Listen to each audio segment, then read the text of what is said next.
Welcome to Foundation Friday. The dedication and covenant of silent unity was signed on December 7th, 1892 by Charles and Myrtle Fillmore, founders of the Unity movement.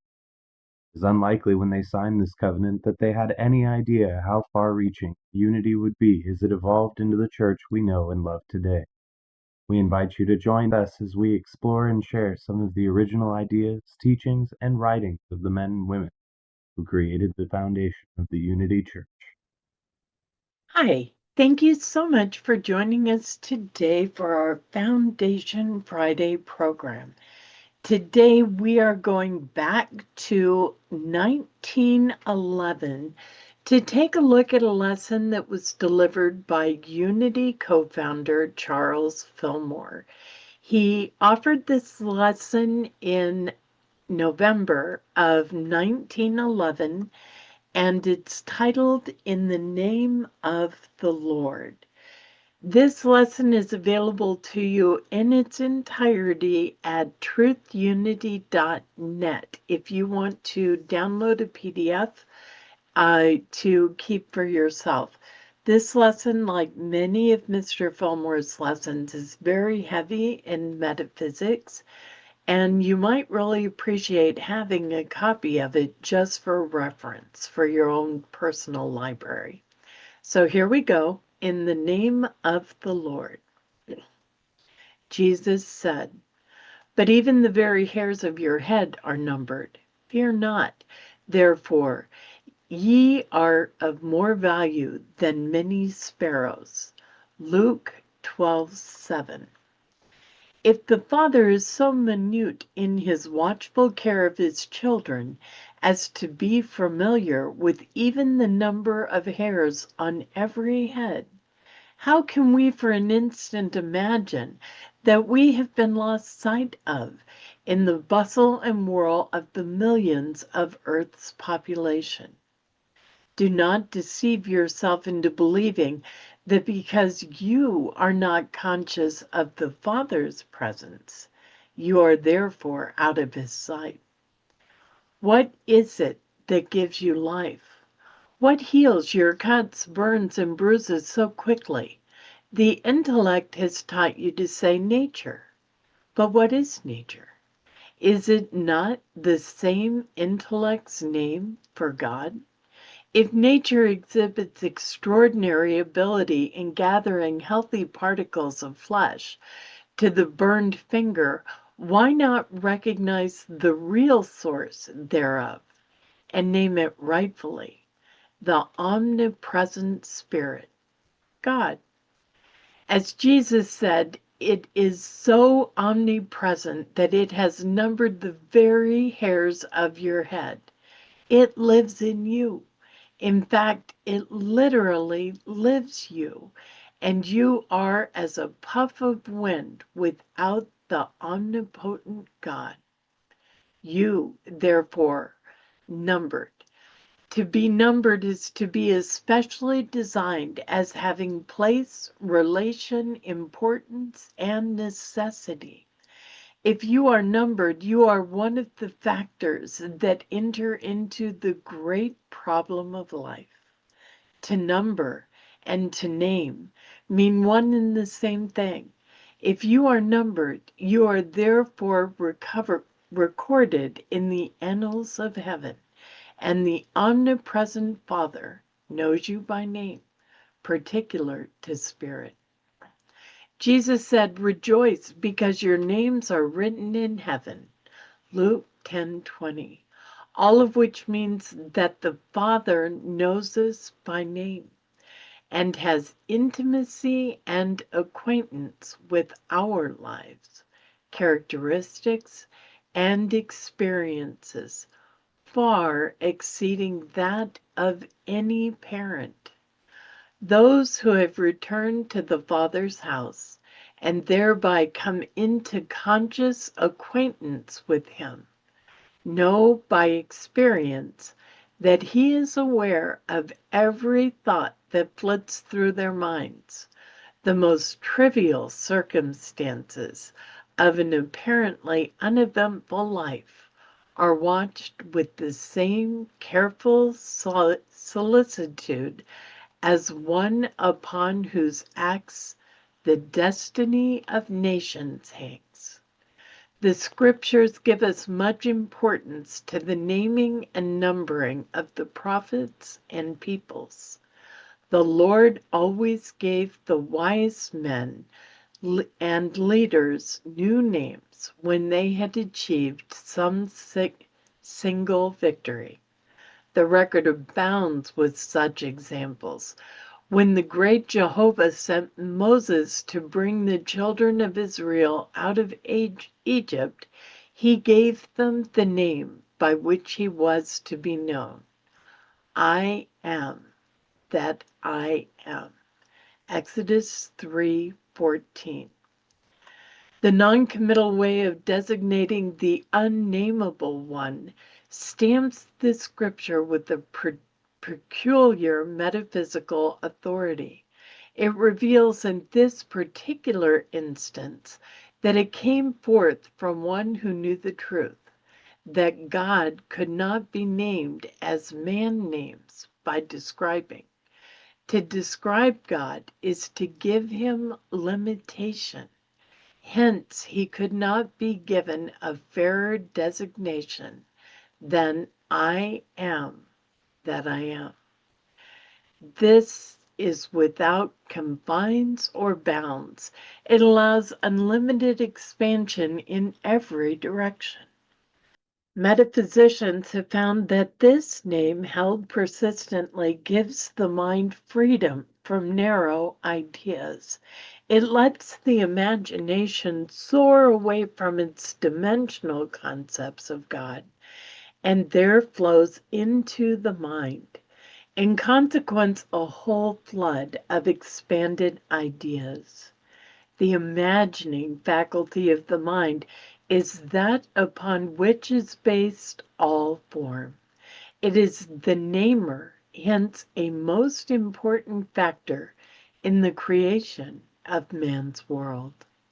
Moses was told to make all things after the pattern shown on the mount, or state of high spiritual realization. While he was up in that mount, the children of Israel dropped back into their old habits of mind and made an image of a calf out of gold. And he found them bowing down to this on his return. Exodus 32:4. This represents that tendency in each one of us to formulate our images after the pattern which we see with the eye, rather than from the ideals that rise in silent meditations of the mind. It is perfectly legitimate to name or formulate your ideas, but you are wise if you first go up onto the mount of spiritual understanding before doing so.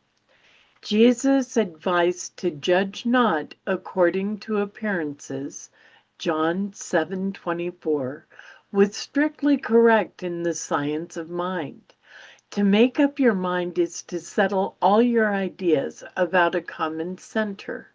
This means formulation, and formulation is crystallization. If you want to see how resistanceless a perfect crystallization is, try to unformulate the settled conviction of a diamond. This stone represents that adamantite mental condition that refuses to change its ideas. It has formed a center, and all its energies are bent to keep it intact. Its dense persistency stays in that direction. Ideas become crystallized in men's minds the same way. A settled conviction upon any point, whether right or wrong, forms a mental center that draws to it all ideas of like nature. And this continuous acclamation from the outside presses upon the center until it has literally lost its power to expand into new and higher forms. This is why a dangerous thing to name even your good from any external model. Man is inherently religious, and he can be moved to greater depths and greater heights by appealing to this faculty in him than to any other. Peter the Hermit stirred Europe from center to circumference with his semi-insane cry, "God wills it." The religious frenzy of the savage is paralleled by the dogmatism and bigotry of the civilized. Both are examples of an ignorant naming of the idea of God, one from the external nature and the other from some ancestral creed. Neither has looked within for its pattern. Neither have heard that small, still voice say, "I am that I am." Hence, blessed is he that cometh in the name of the Lord, from Psalms 18:26. The Lord is the name of the Most High, good. The Lord has neither body, passion, nor parts, according to the Christian's creed, and he must therefore be spirit. If spirit, then he is an all possibility. Let your ideas come in the name of the Lord. Do not let one of them take form in your mind based on any external pattern. If you do, there will come a time when you will have to unformulate it, because the law is that you shall grow in understanding and in God-likeness. Jesus said that the last days there should be much running to and fro in search of the Christ, and that many should say, "Lo, here is the Christ," or "Lo, there is the Christ," but do not go forth. Mark 13:21. The Christ is within you. Do not go forth to find him, because you will surely be disappointed. It makes all the difference imaginable how you name your Lord. He is the all possibility, but his expression in you and your affairs is only what you have named it. If you had contrived your Lord with personality and given him powers corresponding thereto, he will be so expressed. If you have given him unlimited powers and made yourself his free agent for making them manifest, there is nothing within the scope of your imagination but what you can accomplish. It is your particular privilege to see that which you name appear. It is the law that has no exception. It is a most important bit of knowledge, this knowing that what you name always comes to pass. Thou shalt decree a thing, and it shall be established unto you, said Job 22:28. So long ago that history has no record of its date. To decree a thing is to name it, and by mere naming it comes to pass. Do not take time into consideration in looking for the fruit of your lips. The harvest may be at a time when you least anticipate, and in a manner completely different than you expected.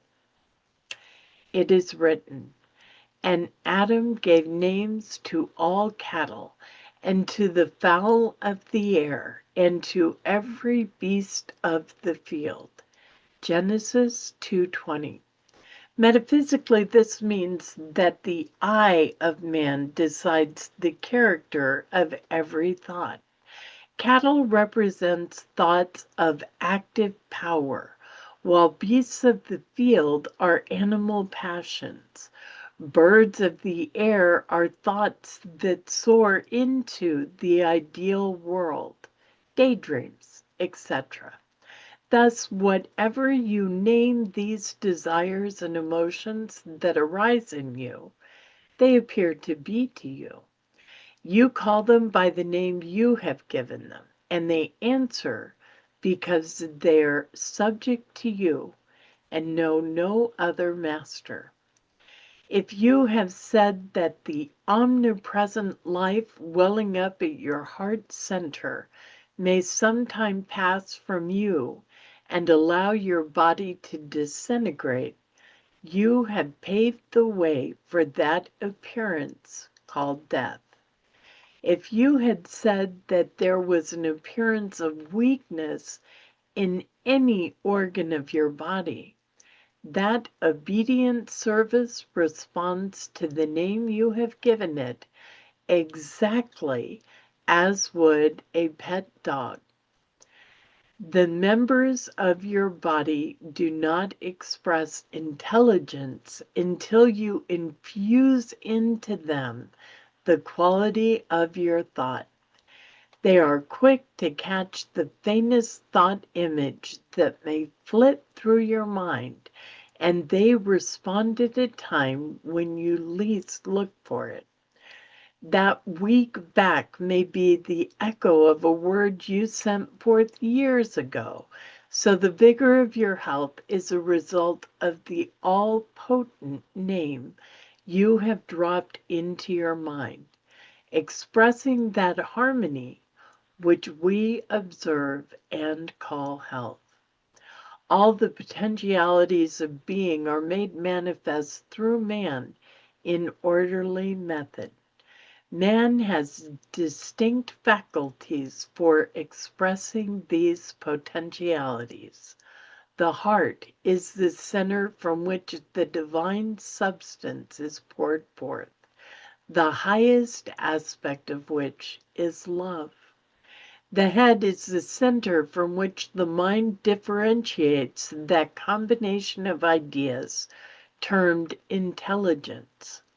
The mind does not take cognizance of names. Instead, it has mental images or pictures. These are called the products of imagination. The mind forms a picture and the intellect names it.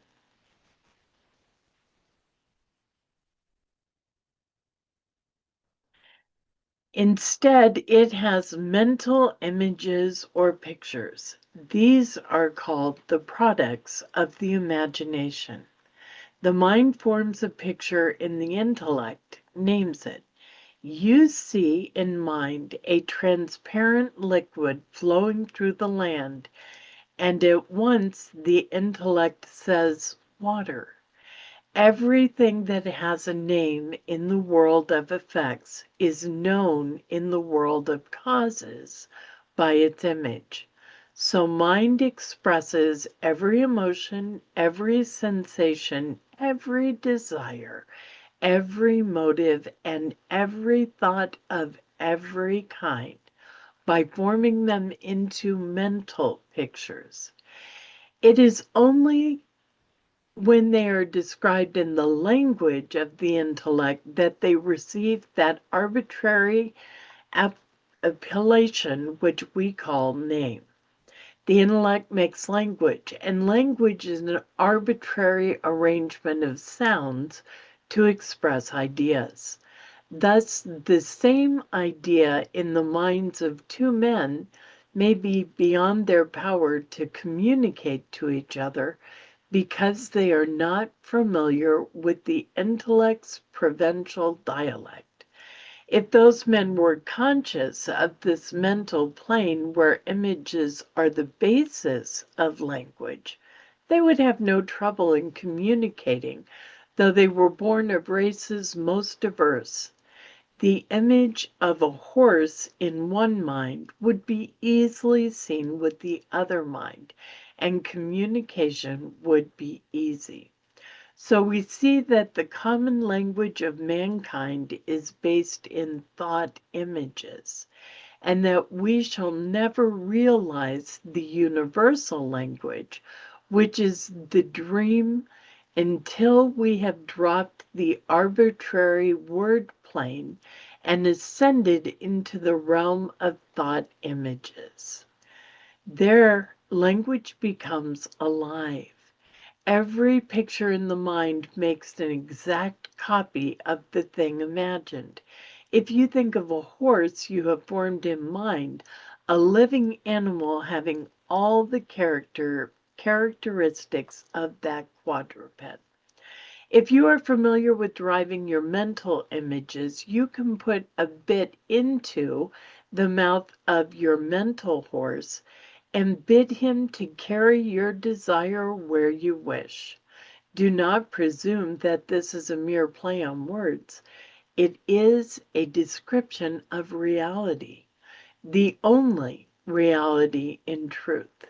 These mental images are the vital substance of which the spoken word is a very faint echo. When one who lives on the froth and foam of life, sorry, I'm going to reread that.